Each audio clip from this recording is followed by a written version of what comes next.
Hello everyone. Today I would like to start with share my friend's Aybek story. Aybek is a guy. He was born in the village in Kyrgyzstan. After the school graduation, his parents asked him to marry a girl. Unlike most of his classmates who got married and built their family at their early ages, Aybek decided to just go to the capital city, Bishkek, to continue his higher education.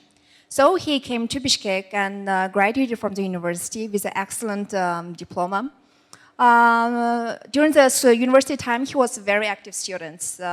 Due to his active student life and social activity and so on, so he got the opportunity of the scholarship to master's degree abroad.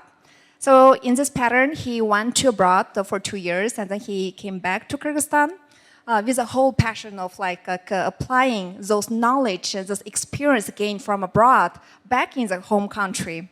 So he was thinking how I can make a better future for the country then. So he decided to go to the garment sector. So at the very beginning, he went there, but simply he was told he went to the garment sector to apply for the senior specialist position. But he was told he had to work as an intern because there was simply not a free space there. So in this case, without any salary, he worked in the garment as an intern for 6 months. And then later on, when there was a space appeared, he was told that his position was taken by another younger candidate who had no master's degree and no working experience. But it is what it is, unfortunately. But he didn't lose a hope. Then he went to the private sector to work in the company. He worked from the early morning till the evening, or even some day, including the Saturdays. But compared with those colleagues, new colleagues coming to the company together with him, his salary was 20% less than other colleagues. And then he also did some extra work time, but he didn't get any bonus. But other colleagues got a bonus. And Aybek said, Aybek knew it was unfair, but he just couldn't announce. He just couldn't tell to his boss because he was afraid he would also lose his job. So in his later time, he got an operation and he went to the hospital. When he came back, I'm sorry, his position was taken again. Now Aybek is working at home as a freelancer, and he is also very actively looking for this job. So by hearing my story I shared now, some audience might be giving the question: is he a man? How could this be, right? Because if a man who studies well, works well, and who has a very great ambitions in the future, it always takes him to somewhere very successful. But how could this be? It's just very hard for our audience to associate this picture of the lifestyle I just shared with Aybek, this guy, right? So what is the problem? In fact, it is not Aybek's story, but it is Aygul's story. Aygul, she's a girl. Yes. So the story I today share with you is based on the real story of my female friends around me. So I know this wonderful, very hardworking, intelligent, very ambitious woman. But no matter how high education you got, no matter how hard you perform at your work, unfortunately, you're women. It is always very hard for us to access resources, to get promotion, and to gain the holds of leadership positions. So what is the problem? Of course, it is well known for us, it's not only in Kyrgyzstan, but also in our region, women are mistreated. But I'm not a gender expert here. I'm not going to do what is wrong and what is right here to lecturing you. You're not going to expect this from me now. But I hope you can keep this question. So why, when I tell this story as a guy, it was so hard for you to associate it. But when it turns to as a girl, you said, oh yeah, it happens, right? Because it is one of the very often usual life story we used to hear from the girl. And in recent 10 years, actually, thanks to this kind of different community initiatives and this kind of mass media, social media promotion, there have been more and more people start to talk about women, start to be aware of this gender inequality, sexual abuse, sexual harassment against women. It is really great. But there's a much better specialist can talk about this on this turn. I'm not going to talk about this, but my focus, what I wanted to share is my own personal story.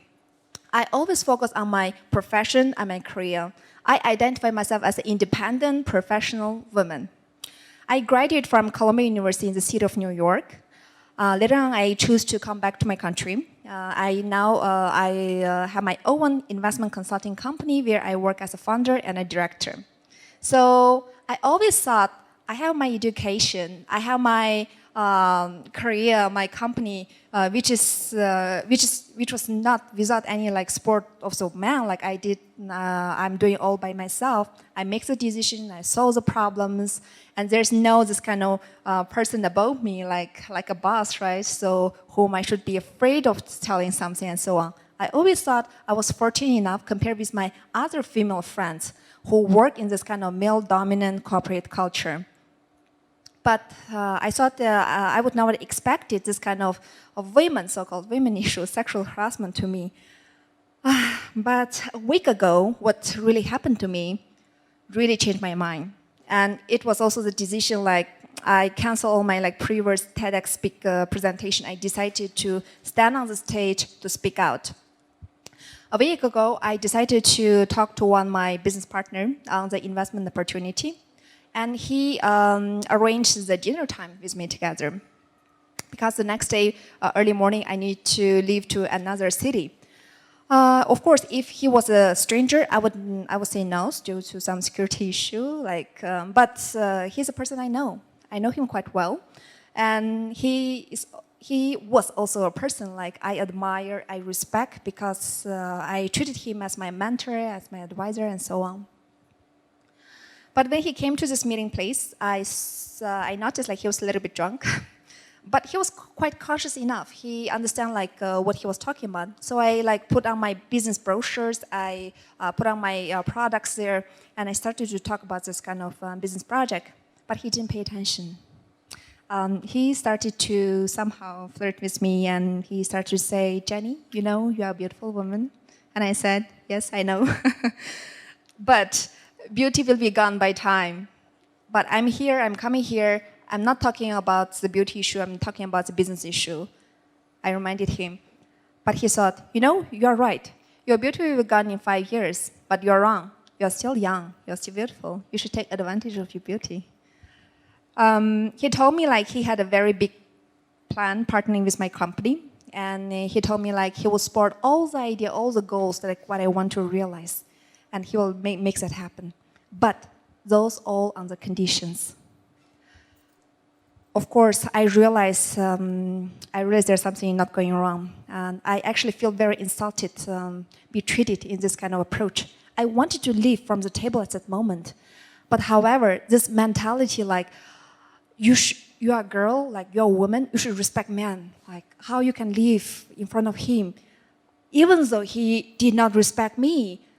But this kind of traditional mentality still hold me back. Like, unfortunately, I didn't leave the table. Then I wanted to argue with him till the end. And he asked me, so why do you think like you're sitting with me? I said, please don't cross a personal and professional boundary. Cannot women sit beside a man talking about the work relationship? And he told me, who's going to be interested in your business idea? Remember that without the man's support, women cannot go that far. He said he wanted to open a picture of the real world for me, where there's only with the man's support, and women can get the success. And he said he wanted to help me, and again, he was approaching me this way. But I, with the principle, said, no, no, no, it's just not okay. And he was really angry, he was mad. And he was telling me, Dura, idiotka, idiot, you are stupid. And he repeated it again, stupid woman, idiot you are. You know, before if someone told me like, you are stupid, like you are idiot, I always said, how could he say me this thing? I have my education, I'm intelligent, and I'm gonna do something to show like I'm not stupid. But in this case, when he told me this way, I just very silently just sat down. I just said, okay, I will accept what you tell me, like I'm stupid or I'm whatever, if it was the only way I could say no and to defend women's dignity. Later on, of course, I left the table. This was a very horrible dinner. And I called my friends. I talked about this case. I remember his first comment to me, it was your problem. Why you meet a man in the evening? What you would expect that happen? And then he told me, because he was quite drunk, so that's why he could say this thing, but he might be a good man. And this, my friend, kindly reminded me to write a follow-up letter in order to just not to destroy the relationship with him. Of course, I didn't write this letter. So I was I cannot understand, if I am a woman, graduated from the world outstanding university, running my own company, not relying on any man, if I also have this kind of mistreatment, I could not imagine how other girls are going through this horrible situation in the society. So I really decided it's so important for me to stand out, to speak out. So gradually, I was all the time thinking about this issue. And a lot of people consider why women, it might be merely women's issue, but I want to say it's not a women's issue. Today, I'm standing here, I wanted to tell to this women, I want to speak out to these women. Women, please do not hold your pain. Please understand, it happens and it will happen, unfortunately, to nearly every woman that we have this kind of mistreatment. So only when we are coming out together, only if we all speak out together, our voice can be loud enough to the society to say it is just not okay. And today I would also like to speak to the man sitting here. Man, this is not a women's issue. Remember, you still have your sisters, you have your daughters, you have your wives, you have your female colleagues. They are in this kind of potential risk of getting sexual harassment, getting this kind of mistreatment. So you have the obligation, you have the responsibility to protect them also. When you see other women treating or harassing or discriminating women, did you just say it is not okay and try to stop them? Or you just simply close your eyes and run away? When you are treating this woman in this kind of unequal way, please put your sister, your daughter, your wife in these positions. How if they would be treated in this way? So I also wanted to speak out to the society, why at the beginning when I shared this this story, you think it is quite not okay, not normal for men, but it is quite normal for women. So I want to say it is not a women's issue. It is the whole society's issue. So I hope in the future, I wanted to vision. There is such a great future generation in the Kyrgyz Republic, where men and women, where girls and boys, they are living all together, respecting each other with their dignity. I hope Kyrgyzstan, not I hope, the Kyrgyz Republic must turn into this country where girls feel safe at home, where girls can also invest in themselves. And for such a better future, everybody sitting here with us, we have these obligations. We have this obligation to build a better future for our future generation. It is not a women's issue anymore. Thank you.